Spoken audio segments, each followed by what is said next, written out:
My name is Taylor Lymbery. I am a teacher, an art teacher. I'm a YouTuber, I guess you can say influencer at this point. Toy fanatic, Instagrammer, podcaster, father, husband, and just general geek.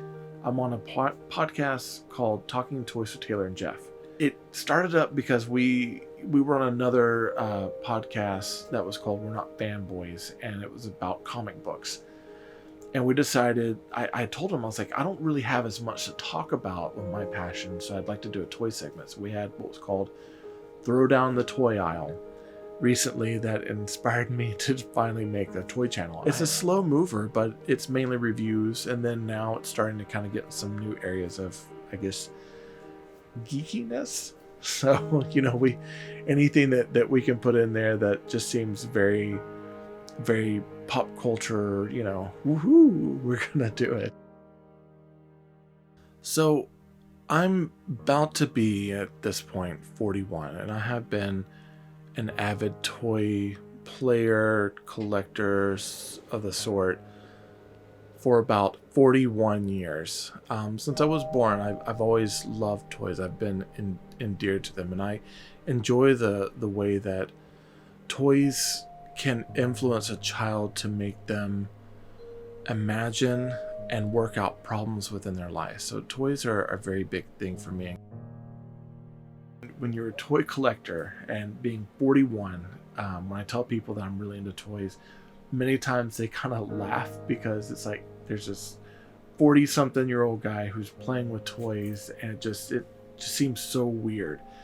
So when I talk about the toy community and I talk about community of people, I mean, there's all sorts of people from different age groups, genders, races, where we come together and we kind of relive some old toy experiences that we had, and also see a nice a nice part of history that sets up in America about what toys do, especially toys in the 80s, and how they influence not only kids of our generation, but kids, moving on. So, and it's nice because we're getting, some older groups and some younger groups that are able to come together to the table and really discuss, things that they like and things that they don't like.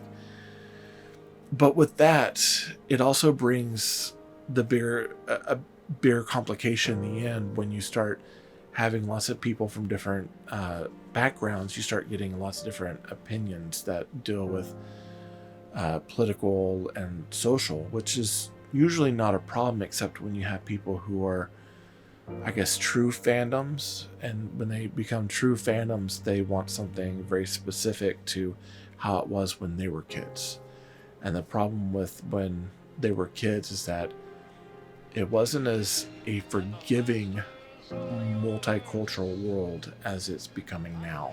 The representation was never really there. It was forced, and because it was forced, a lot of the stereotypes that came into that culture of the time of what white people thought of that culture usually played out somewhere in the cartoon or the toy line or the comic book, and it wasn't exactly the fairest moment. So when we have those people from the community that are just so into that area of that pop culture and they don't want it to change, the upsetting part is, in the end, what they're not wanting to change are those racial tones that should have never been there to begin with.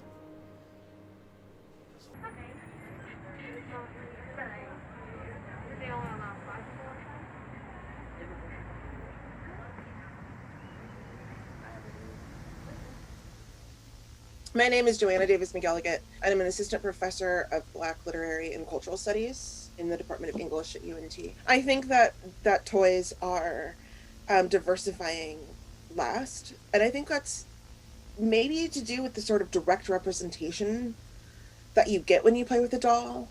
That it's three-dimensional, it's usually really heavily branded, it's attached to some other universe of products, right? And it's really difficult, I think, for people to imagine, well, I'm going to make dolls that represent the diversity of human children. It seems like it's because whiteness and white people have been the default human archetype for so long that it is easy and probably advantageous for them to use old molds, right? Instead of having to make a new face mold, to take into account different kinds of phenotype, to even have to make different types of hair texture and things like that. So I don't have much difficulty getting or finding toys, books, comics that have diversity, but dolls still seem to be really lagging there. There have been studies that show that very early age Black children and white children say they prefer white baby dolls. You can see how early these ideas of Black inferiority and white superiority are ingrained. And I think that begins with the very first attachment objects you give a child. So when my son was born, I made sure that I found a little Black baby doll for him. And it's not overly easy to do that. The vast majority of them are a sort of default neutral white person. And I think it can be difficult for children of color I know it's difficult for children of color to develop a sense of self and a sense of their relation to other people when they never see themselves represented. It seems to me like very important that toys be representative for children's self-esteem and then sense of self-worth. Beastman figure also sold separately from Mattel. So back in the summer, I actually had started a petition, and you know, He-Man's coming back out. How much diversity is really there? Because I knew Mattel had been in trouble before, like in the 80s, with having racial diversity and representation. And so I started looking, and I started breaking down the numbers, and I took all the toy lines I could find off of He-Man.org. And I started looking at every single line, and then I wanted to break down every racial culture, so Black, Latino, Asian, and I found that I would have empty slots, so I placed it under people of color heroes, people of color villains. And I just found that it was like 3% out of an entire toy line had representation. And I just said, this can't be right. Out of all this, I mean, we've got, you know, one Black hero and one Asian hero, and that's it. In 2012, they had relaunched Masters Universe Classics, which was like the big adult collector line, and I have a ton of them. I love them. And it was probably the most extensive He-Man catalog of figures to come out, and there was 150 unique characters. And going down the line, I found that we were back at 3%. We had 8 characters who were people of color, but that was it. I started wondering why does this keep happening?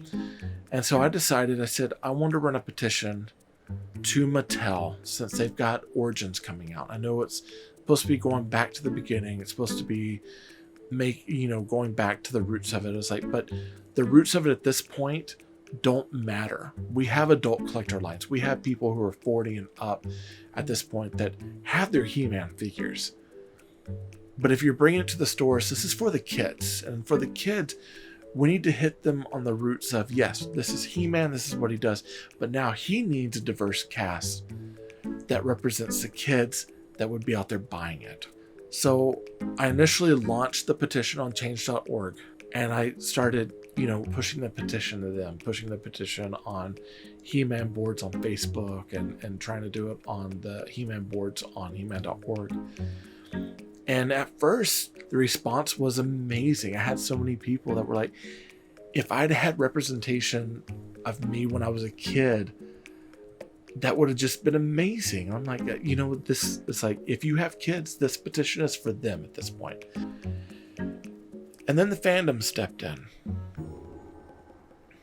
And I started getting messages on some of the boards. I'm surprised I hadn't gotten kicked off of there yet, but I started getting things that were obvious, racially charged, where it was like, why does this have to be Black Lives Matter? And I'm like, this isn't Black Lives Matter. This is equal representation for everyone. This is representation for everyone to have a hero in their color, so we can really have everyone incorporated and make the brand bigger. And they're like, well, it just seems like a whole bunch of political malarkey. And I'm like, okay. And then some people that just flat out said, I'm racist. This is stupid. Why don't you just make Tila handicapped and He-Man gay. And so I responded back. I was like, yeah, let's do it. I was like, we could really kind of get crazy with this and really develop and add a lot to the story and get a lot of different culture in there, a lot of different skin types and even sexual preference. And it just, the hate just started pouring in. And some of it I actually can't even say because like it's one of those that it just makes me angry thinking about what they wrote. And so I went a little bit further. I started doing some more research on my end just to understand why this would happen. Like what was it? Why is this occurring? And every time I'd reach a point, it always came back to this idea that white people have always owned the entertainment. And no matter what color you are, the entertainment that you would see is mainly white. You know, I know Mattel won't look at designs, they won't look at anything until you have a contract in with them. So what I kind of challenged them is I said, you know what, it'll be easy for you to create new characters that have different races and backgrounds, not make them stereotypes, and we could really, you know, have fun with this. And I said, I'm even going to challenge you in that I'm going to use parts that you have already tooled. So they are parts that you own the rights to. So Mattel has these parts already between classics and origins. I said, what I'm going to do is I'm going to put them together, show you the models, and then I'm going to design the characters, give you background stories. So I came up with two characters. One was Archtor, and Archtor was a character that had trained Clampchamp, who was the one black character in the Masters of the Universe toy line. They came from this one island in one of the major seas there on Eternia, and I had it to where he was like basically a super archer. He was one who would win all the games on their island, and he was considered like one of the best archers all of Eternia. And so he became a hero by working with them to drive back the Snake Man. And then I went a little bit further and I made another, and his name was Astrozap. And he was actually a Latin American who was on Earth, who was a scientist that couldn't get funding for his experimentations to continue on. And so he took what he could and built his own portal system there in his lab on Earth, and ended up getting transported to Eternia, where he ended up saving the day by taking some equipment from Skeletor and them that would have devastated Eternia, and he brought it to the Eternal Palace and then earned his right to become a champion with the other Masters of the Universe. And I tried to be as easy as I could with designs, nothing that they would have to retool or make new, but just things that they could use from what they have, and all they had to do was change the coloring of it. And I found out later on that they wouldn't even look at the designs until there was a contract. So my focus here lately has really been pushing the petition and getting more people behind it.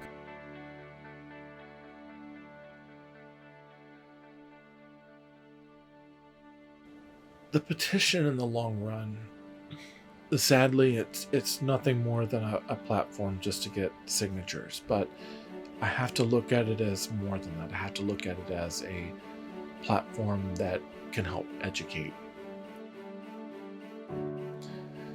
And not everyone that sees the petition is going to buy into it, but it's the idea that maybe I can plant that little seed, that thought in their head that this is just like one small stepping stone to get us to having an equal representation in our media.